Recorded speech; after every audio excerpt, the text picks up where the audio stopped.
বিসমিল্লাহির রহমানির রহিম। আমি সকল নেতৃবৃন্দ যারা আজকে কথা বলেছেন বা যারা বলতে পারছেন না সবাইকে আমার শুভেচ্ছা জানাচ্ছি। ৫ বছর আমরা সরকারে ছিলাম।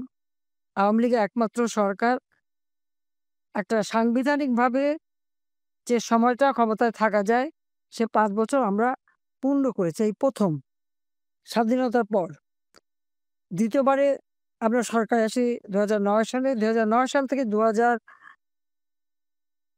সাল পর্যন্ত আগস্ট মাস ৫ই আগস্ট পর্যন্ত বাংলাদেশটাকে আমরা উন্নত করি।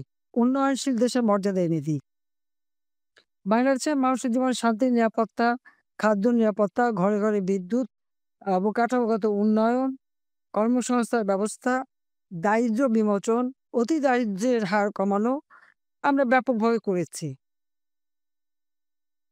মানুষের মাথাপিছু আয় বৃদ্ধি পেয়েছে, মানুষের জীবনযাত্রা সুন্দর। ওই অবস্থায় চক্রান্ত শুরু হলো আবার।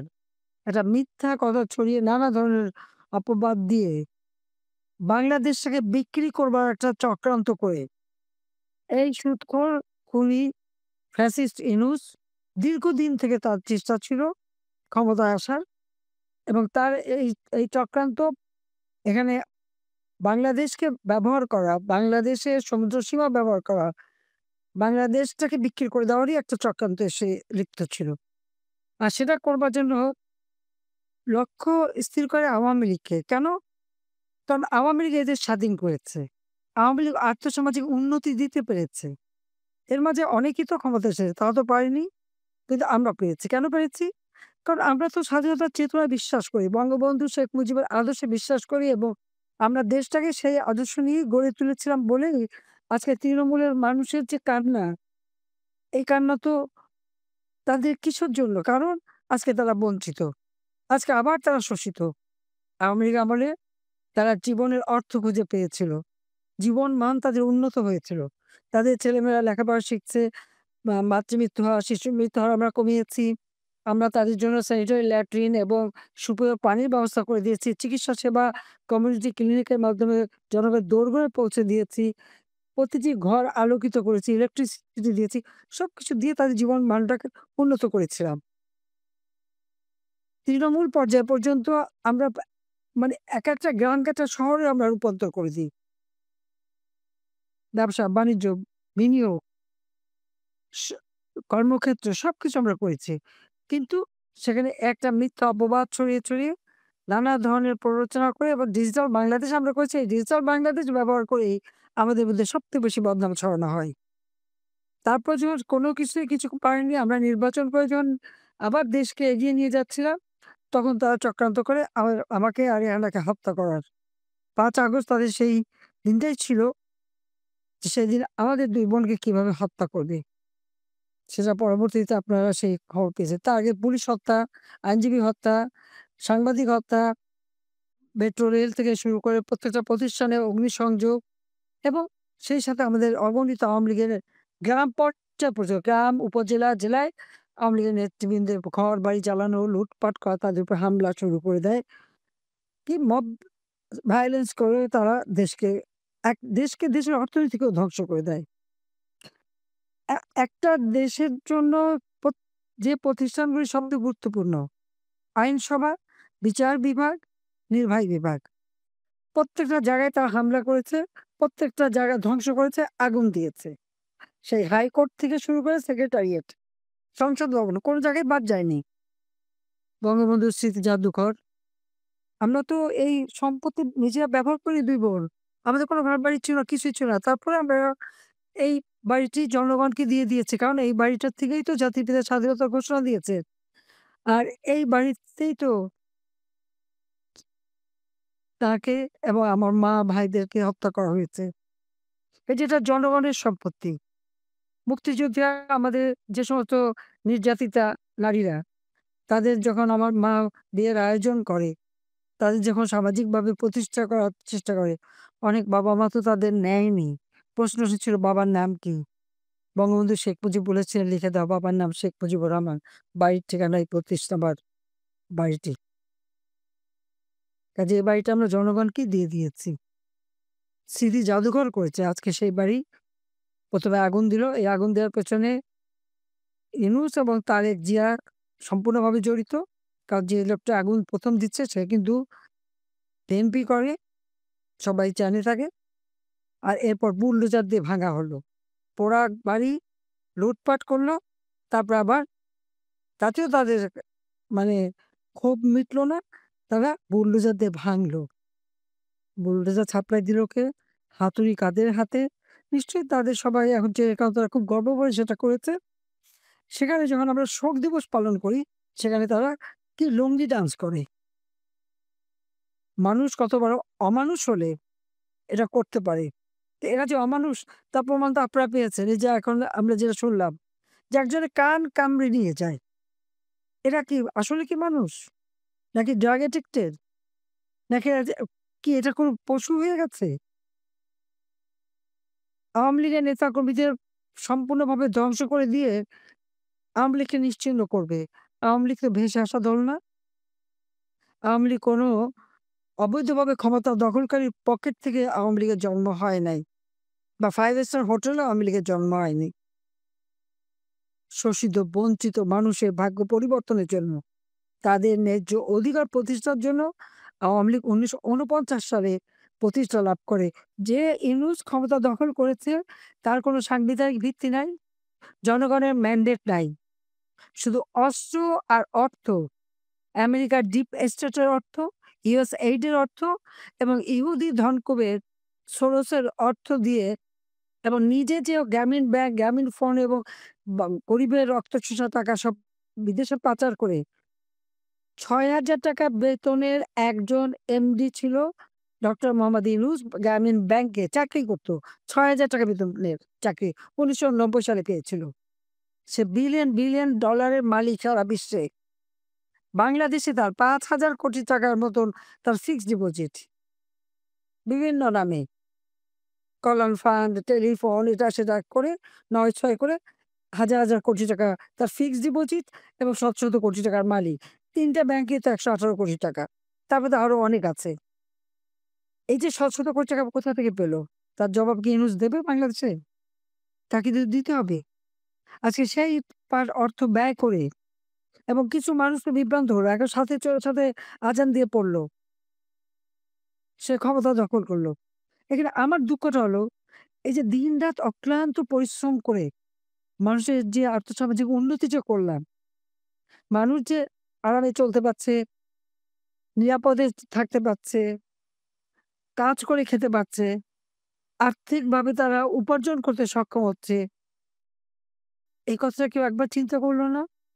অন্তত আমার সময় তো আমি দাবি করতে পারি যে আমার সময় কোনো নারীকে তো বেজ্জতি হতে হতো না। দিনরাত তারা নিরাপদে চলতে পারত। ছিনতাই, ডাকাতি এগুলো তো আমি কমিয়ে ফেলেছিলাম। কারণ প্রত্যেক মাসের কর্মসংস্থান ব্যবস্থা উপর ব্যবস্থা করে দিয়েছি। প্রত্যেকটা গ্রামকে আমি শহর করে দিয়েছি। প্রত্যেক ঘরে, ঘরে বিদ্যুৎ পৌঁছে দিয়েছি। এখনো তো সেই সুবিধা সবাই ভোগ করছেন। আমার হাতে করা জিনিস ভোগ করছেন না এটা তো তা না। আমরা খারাপ হয়ে গেলাম কিন্তু আমাদের করা জিনিসগুলি খুব ভালো। সশস্ত্র বাহিনী কেউ যদি অপরাধ করে তাহলে আর্মি অ্যাক্ট অনুযায়ী সেই বিচার এবং তদন্ত তারাই করবে। এখানে কিন্তু অন্য কোনো সুযোগ নাই। কিন্তু আজকে আমরা কি দেখি? সেই আর্মি অ্যাক্ট বাদ দিয়ে রেখে কোনো কথা নাই বার্তা নাই। সিভিল প্রশাসনের অফিসারদেরকে গ্রেপ্তার করে যাচ্ছে।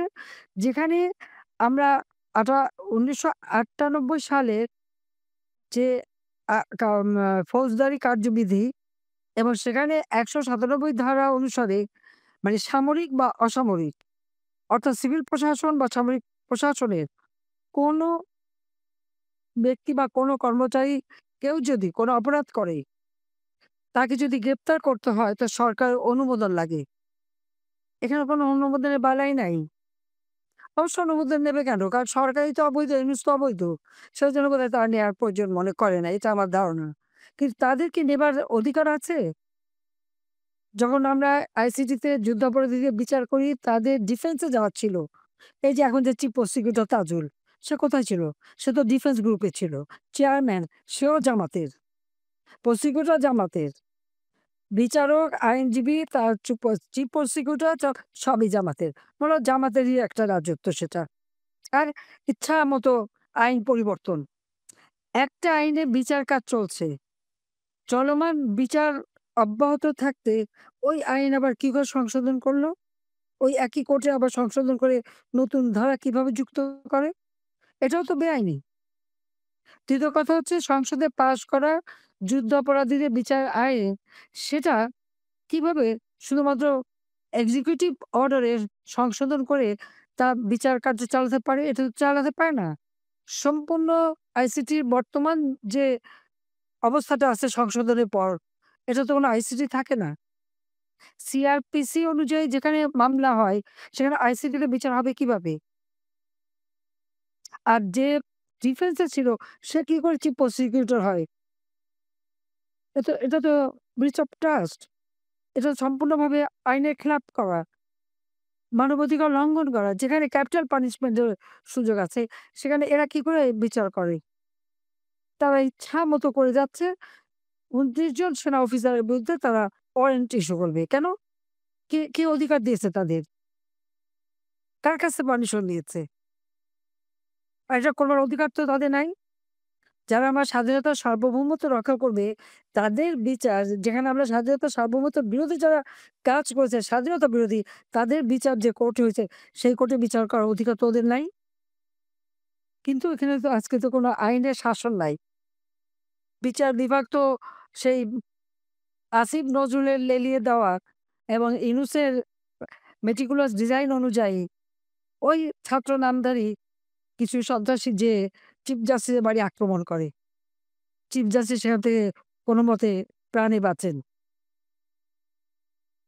ইউনুস যে ক্ষমতা দখল করলো, ১০৪ ধারা সম্পর্কে বলা হলো হাইকোর্টের মতামত। হাইকোর্ট কি কোর্ট বসেছিল? সেখানে কোনো আর্গুমেন্ট হয়েছে? সেখানে কোনো কথা হয়েছে? তা তো হয়নি।